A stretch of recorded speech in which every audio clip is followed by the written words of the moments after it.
galera, vamos agora conversar, fazer a coletiva direta com os campeões do time, inclusive eu, né?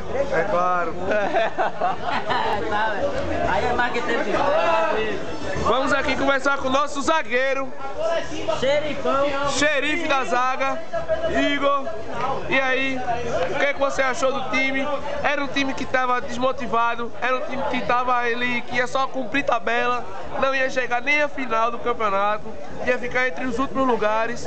E hoje está aí campeão do primeiro campeonato do Círculo Militar.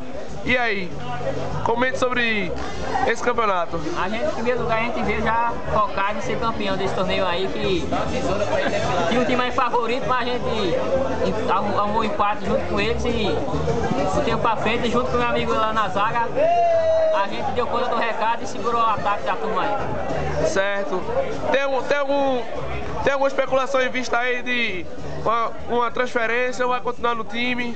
Como é que vai ser? Vamos continuar nesse time aí, a ver no próximo campeonato a gente ser campeão novamente. Beleza. Algum comentário para os torcedores? Não mais não. Alguns comentários para os torcedores, agradecimento. Agradecimento a todo mundo aí que torceu pela gente e vai pro Santos, continua torcendo com a gente. Beleza, tchau, tchau.